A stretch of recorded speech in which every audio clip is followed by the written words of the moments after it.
여러분 성경 통독을 잘 하고 계시죠? 그 북이스라엘에 6대 왕이 있었습니다. 오므리 왕이죠. 이 오므리로부터 시작한 오므리 왕조가 있었어요. 이 4대를 걸칩니다. 오므리, 그리고 아합, 아하시아, 요람이지요. 45년 동안 통치를 하고, 이 오므리 왕조는 북이스라엘의 역사상 그 가장 번성을 이루었던 그러한 때로 일반 역사는 평가합니다. 그런데 열왕기서는 일반 역사하고는 좀 다르죠. 이 신앙의 관점에서 철저히 평가하고 기록을 하거든요. 그 평가가 어떻지요? 최악입니다. 그렇죠. 바알 숭배, 아세라 숭배가 그때 이제 본격적으로 들어와서 이 나라 전체를 다 물들입니다. 정말로 영적 암흑기였고, 이 기간 동안 정말 끝나지 않을 것 같았습니다. 참 대단했어요. 끝날 것 같지 않았는데, 여러분 그래요. 오늘 우리 그리스도인 하나님 믿는 사람들은 절대로 낙심하지 말아야 할 이유가, 하나님께서 포인트 하나를 가지고, 한 지점을 가지고, 손바닥만한 구름 하나를 가지고 일을 역사를 하시는데, 이 오므리 왕조에 드디어 지긋지긋했던 그 영적 암흑기, 오늘 하나님께서 한 번에 몰살하시는 장면이 본문에 기록되어 있고, 오늘 본문을 통해서 우리가 중요한 영적 교훈을 함께 듣고 하나님의 음성으로 피차 은혜 받게 되시기를 주의 이름으로 축원합니다. 자, 하나님께서 드디어 일을 시작하시는데 어떻게 시작하시냐? 엘리야 선지자가 제자 중 한 사람을 급파합니다. 이 소년이었어요. 무명의 한 사람이었어요. 우리가 이름도 잘 알지 못한, 그것도 소년입니다. 그 사람을 누구에게 급파하냐면 예후라는 자에게 보냅니다. 예후는 당시에 이 북이스라엘의 군 지휘관, 군 사령관 정도 되었던 것으로 알려져 있죠. 자, 1절 말씀 한번 같이 읽어 보시겠습니다. 시작. 선지자 엘리사가 선지자의 제자 중 하나를 불러 이르되 너는 허리를 동이고 이 기름병을 손에 가지고 길르앗 라못으로 가라. 엘리사가 제자 한 사람을 예후에게 보냅니다. 예후는 군사령관이고 길르앗 라못에 있었습니다. 길르앗 라못으로 가라고 하죠. 길르앗 라못은요, 아람과 북이스라엘의 국경지대였습니다. 그래서 항상 대치하거나 또 이 전투, 크고 작은 전투가 벌어지던 곳, 북이스라엘의 입장에서는 늘 중요한 군사적 요충지. 열왕기서를 읽다 보면 그 왕들이 길르앗 라못을 찾으러 간다, 길르앗 라못을 되찾기 위하여 전쟁한다, 길르앗 라못, 굉장히 중요하게 다뤄지는 그러한 곳이었습니다. 예후는 그곳에 있었습니다. 왜죠? 대치 중 항상 우리나라 전방을 한번 생각해 보세요. 모든 물자와 군사력이 그쪽으로 다 몰려 있는 것처럼 길르앗 라못에 지금 많은 군사령관, 군 지도자들이 있었고, 그곳에 예후가 있었고, 엘리사는 제자 한 사람을 이 예후에게 길르앗 라못으로 보냅니다. 가서 뭐 하라고 하는 겁니까? 기름을 붓고 그를 왕으로 삼으라는 거죠. 자, 여러분 잘 생각해 보세요. 이것은 반란 행위입니다. 맞죠? 반역이죠. 지금 살아있는 왕이 있는데, 사극 같은 데 보셨죠? 반란 어떻게 준비하고 행하던가요? 목숨 걸고 하는 겁니다. 그렇죠? 잘못되면 끝입니다. 자기만 끝나는 게 아니에요. 그러니까 반란을 일으킬 때는, 반역 행위를 할 때는 그 치밀하게 준비하고 추도 면밀하게 그 전략가들도 세우고 철저히 보안을 유지하고 철저하게 비밀로 했다가 어느 한날에 다 뒤집어 버리는 거 아니겠습니까? 자, 그러한 측면에서 오늘 말씀을 쭉 살펴보시면 뭔가 좀 그것과는 거리가 먼 것 같아요. 엘리사의 제자, 무명의 소년 한 명을 보냈고, 그리고 그 길르앗 라못 국경지대에 가니까 지금 많은 군 지휘관들이 모여 있는데, 그가 가서 어떻게 하는지 한번 봅시다. 우리 5절 말씀 한번 시작. 그가 이르러 보니 군대 장관들이 앉아 있는지라 소년이 이르되 장관이여 내가 당신에게 할 말이 있나이다. 예후가 이르되 우리 모든 사람 중에 누구에게 하려느냐 하니 이르되 장관이여 당신에게니이다 하는지라. 아예 가서 대놓고 공개적으로 불러내요. 누구에게 왔느냐? 당신입니다. 예후를 불러냅니다. 그리고 데리고 들어가서 기름을 부어 왕으로 삼습니다. 내용을 전하죠. 7절에서 9절까지 읽지 않겠습니다. 이런 내용입니다. 굉장히 쉽게 말하면 극비의 메시지예요. 아합 왕가가 다 이제 멸절할 것이다. 말살될 것이다. 여러분, 만약에 중간에 이거 발각되기라도 하면 어떻게 되는 거죠? 큰일 날 문제입니다. 어때요? 물론 성경을 사건 중심으로 많은 내용을 축약해서 사건 중심으로 기술을 해야 하기 때문에 뭐 그랬다 칠 수는 있지만 이 반란 사건이 이렇게 허술하게 진행되는 건 아닌가 싶어요. 뭘 두고 얘기하냐? 과거에 이런 반역 사건이 있었습니다. 아도니아의 반역 또는 압살롬의 반역 사건을 우리가 성경에서 읽어보면 어떻습니까? 오랜 기간 동안 그야말로 치밀하게 준비를 하고 사람을 모으고 새를 규합하고 정말로 이 전략가들이 등장을 하고 그랬던 것과 비하면 오늘 너무 허술해요. 계속 봅시다. 기름을 붓고 말을 전하고 그 소녀는 어떻게 나옵니까? 도망치듯 빠져나옵니다. 그리고 실제로 엘리사가 이 소년에게 처음에 갈 때 그렇게 지시했어요. 너는 지체하지 말고 그 행위를 하고 빨리 도망치듯 나와라. 자, 그 장면을 누가 봤습니까? 같이 무리로 있던 군 지휘관들이 그 장면을 봅니다. 그래서 이거 뭔가 이상하다. 당연하죠. 예후에게 묻습니다. 자, 11절 말씀 같이요. 예후가 나와서 그의 주인의 신복들에게 이르니 한 사람이 그에게 묻되 평안하냐? 그 미친 자가 무슨 까닭으로 그대에게 왔더냐? 대답하되 그대들이 그 사람과 그가 말한 것을 알리라 하더라. 다 봤어요. 그리고 그가 행하고 지금 가는 게 어떤 진중함이나 그런 게 없어요. 그래서 이렇게 묻잖아요. 그 미친 자가 너에게 뭐라고 하더냐? 평안을 물었어요. 궁금한 거면 뭐라고 하더냐?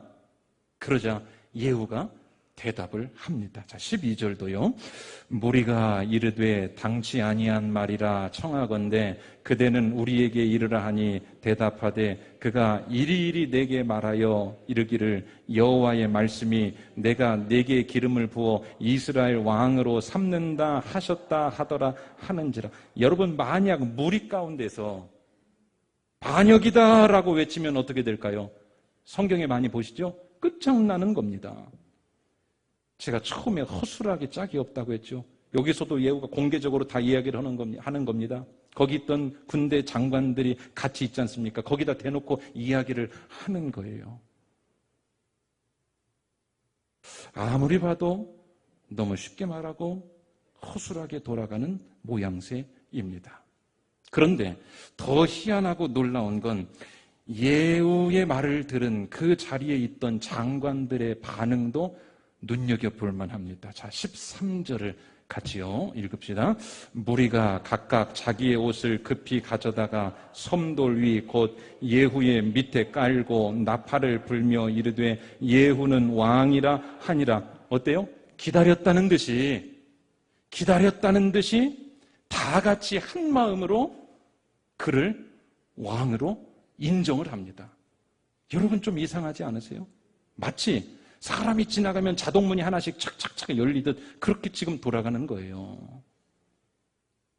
물론 역사적 배경이나 당시의 정치 여러 상황들의 자료를 좀 보면 이 군사 지도자들 부류에서 왕에 대한 어떤 불만 세력들이 지금 하나로 모아졌을 것이다. 여러 그러한 주석 설명들이 있는데 차치하고요. 그렇다 하더라도 여러분, 사람 마음이, 더군다나 윗자리에 있는 이 군사령관 지휘관들의 마음이 하나로 마치 예후가 왕으로 삼아들 기다렸다는 듯이 그를 세웁시다, 이러기 쉽지 않습니다. 제가 뭔 말씀을 드리려고 합니까? 일이 이상하게 척척척 진행이 되는 겁니다. 여기까지는 그렇다 칩시다. 여러분, 원래 모의하고 한 마음이 되었을 때는요, 이 정도까지 나갈 수 있어요. 그런데 오늘 말씀 9장에 계속 이어집니다. 이제 정말로 중요한 한 장면이 남아있어요. 그건 뭐냐? 실제로 기름은 부음은 받았지만 실제로 이제 그 요람 왕을 처단해야 하는 일이 한 가지가 남아있죠. 이것은 결코 쉬운 문제가 아닙니다. 이제 이거는 실전입니다. 실제입니다. 당시 북이스라엘 요람 왕은요, 그 당시에 아람과 대치 중에 있었고, 그는 그 대치 중에 있는 길르앗 라못 현장에, 전투 현장에 그도 참여하고 있었습니다. 그런데 여기서 그 요람 왕이 오늘 뜻하지 않게 부상을 입게 되는 장면을 성경에서 유독 강조해 그리고 있습니다. 자, 14절과 15절을 한번 읽겠습니다.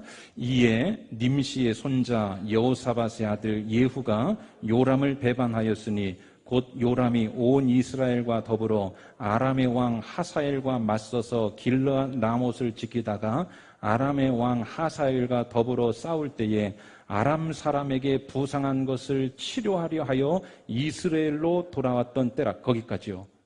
자, 부음을 받았는데 이제 실제로 요람 왕을 찾아가서 그를 처단해야 합니다. 예후가 출발을 해요. 그런데 어디로 가냐? 길르앗 라못으로 가지 않아요. 어디로 갈까요? 이스라엘로 가는데 이유는 이거였습니다. 요람 왕이 부상을 입고 잠시 치료차 이스라엘이라는 곳으로 옮겨옵니다. 우리 한번 지도 보여주시죠. 봅시다.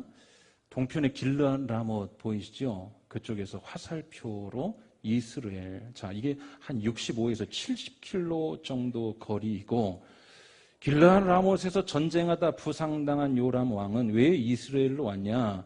요즘 말하면 뭐 대통령 별장과 같이 그 당시 아합 왕 때 그 대통령 그 왕의 휴양차 이 상하궁을 이스라엘에 만들어 놓았었습니다. 그러니까 부상당한 요람 왕이 잠시 치료차 이스라엘로 옮겨오게 된 거죠. 자, 예후가 이제 요람을 처단하기 위하여 길르앗 라못으로 가는 게 아니라 어디로 가요? 이스라엘로 가는데요. 여러분, 여기가 바로 포인트입니다. 결과부터 말씀드릴게요. 앞서 기름을 붓고 그를 왕으로 삼고 군대 지휘관들이 모두 동의하고 하는 장면도 마치 자동문이 열리듯 착착착 진행이 되었지 않습니까? 허술함에도 불구하고. 그런데 마찬가지로 여기서도 요람 왕을 제거하는 게 결정적으로 아주 쉽게 결론이 납니다. 오늘 우리가 말씀 이제 볼 건데요. 활 한 방에 끝나거든요. 이유가 있었습니다. 뭐냐 하면 요람이 부상을 입지 않고 길르앗 라못에 있었다면 많은 역사의 평가들은요, 아마 예후가 요람을 잡는데 쉽지 않을 것이다, 그렇게 평가합니다. 왜요? 길르앗 라못에 있다면 거기에는 많은 왕의 군사들이 포진해 있을 것이고 그를 돕는 주변에 있는 많은 병사들이 있었을 것입니다. 그런데 그가 부상당하는 바람에 이스라엘로 잠시 옮겨오게 되었던 게 그야말로 이게 여러분 신의 한 수였습니다. 더군다나 그는 부상을 입은 상태입니다. 어떻게 되겠어요? 우리 23절과 24절 마지막으로 한번 더 읽읍시다. 시작. 요람이 곧 손을 돌이켜 도망하며 아하시아에게 이르되 아하시아여 반역이로다 하니 예후가 힘을 다하여 활을 당겨 요람의 두 팔 사이를 쏘니 화살이 그의 염통을 꿰뚫고 나오매 그가 병거 가운데 엎드러 진지라. 아주 쉽게 단행할 수 있었습니다. 활 한 방에 끝나는 거예요. 허술하기 짝이 없기 시작했는데 일이 하나씩 착착 진행이 되고 완료까지 쭉 이어집니다. 저는 이 말씀을 읽다가 이런 간절한 소망이 생겼습니다. 내 인생도 나의 목회도 좀 이랬으면 좋겠다. 우리 사랑하는 서울수정 모든 생명공동체 성도님들 한 분 한 분 가정과 일상과 자녀와 모든 하는 일들이 이렇게 좀 순리대로 순풍에 돛단 듯 좀 되었으면 좋겠다. 이러한 간절한 마음을 갖는 중에 여러분 키 하나를 찾았습니다. 왜 일이 이렇게 쭉 전개가 잘 되었을까? 여러분, 오늘 일어난 이 일에 대해서 약 한 15년 전쯤에, 그때는 극심한 암흑기를 보낼 때였습니다. 그때 어느 한 사람이 하나님의 말씀을 받게 되거든요. 그러니까 하나님의 말씀이 어떤 한 사람에게 주어지거든요. 그 말씀이 열왕기상 19장 16절과 17절이었습니다. 자, 같이요.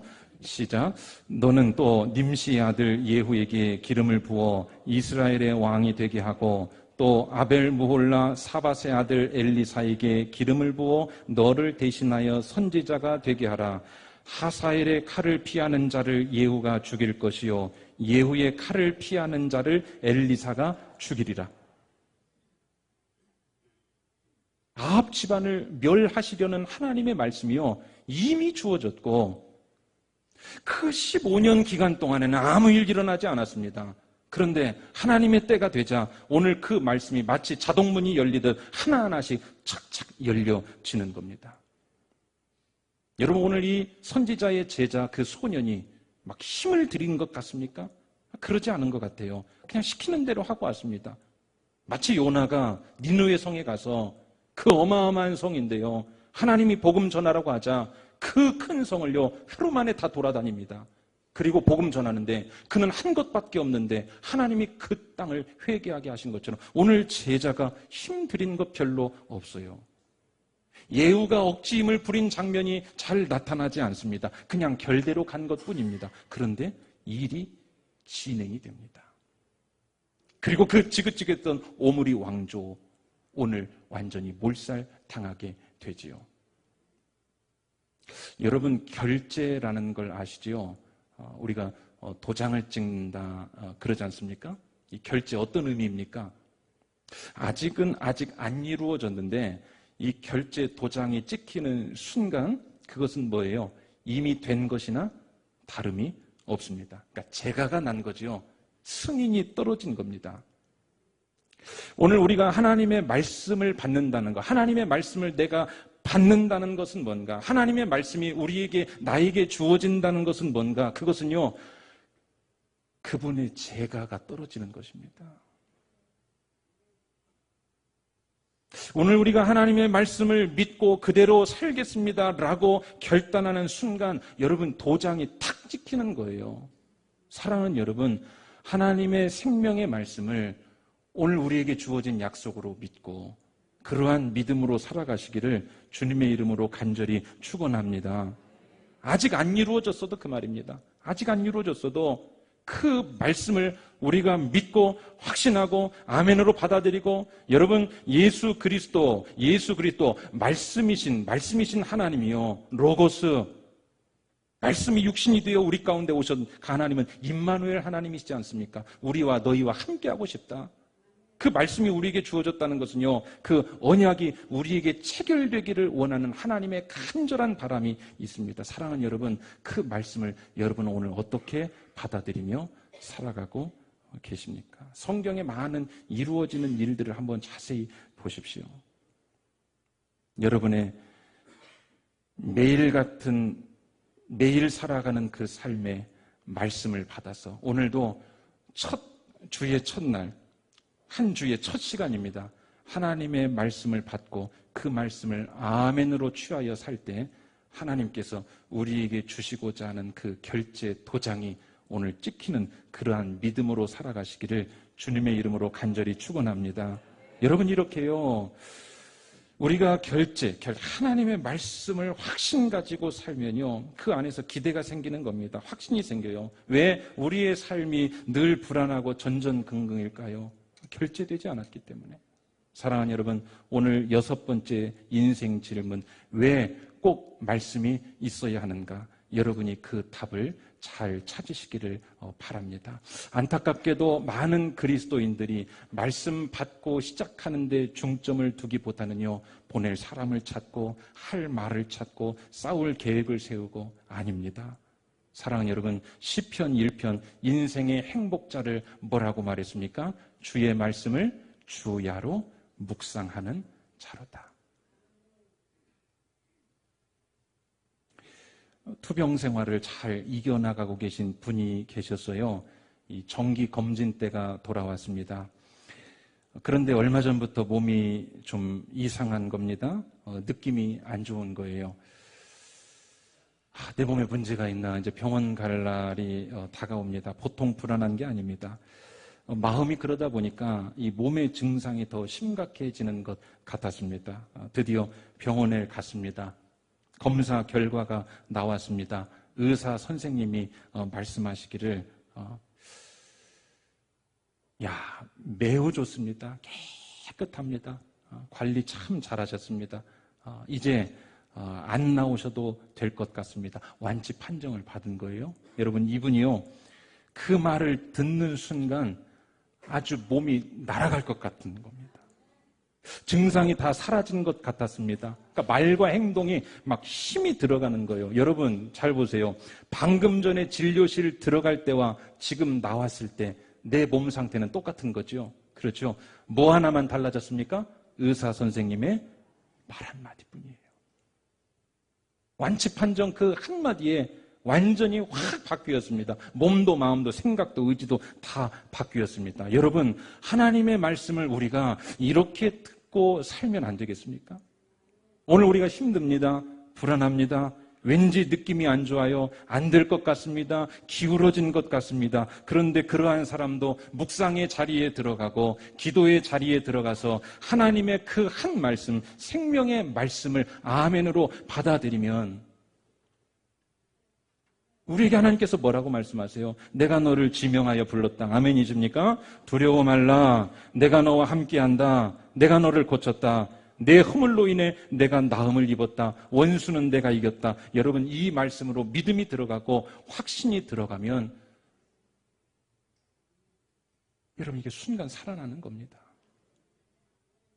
여러분, 그분이 맞다고 하면 맞는 거죠. 의사 선생님이 다 나았다고 하는데 그럴 일 없습니다. 아닙니다. 그럴 일 없습니다. 여러분, 이런 분 안 계시지 않습니까? 사랑하는 여러분, 영혼의 치유자 되시고 영혼의 구원자 되시고 내 생명의 주인 되시는 주님께서 그렇다라고 말씀하시면 그런 줄로 믿으시기를 주님의 이름으로 간절히 축원합니다. 그 확신이 있으면요, 그 결제받는 삶, 이 말씀이 있는 삶, 이게 여러분 그리스도의 능력 있는 삶이 아니겠습니까? 여러분, 그렇게 예수 믿어야죠. 이번 한 주간도.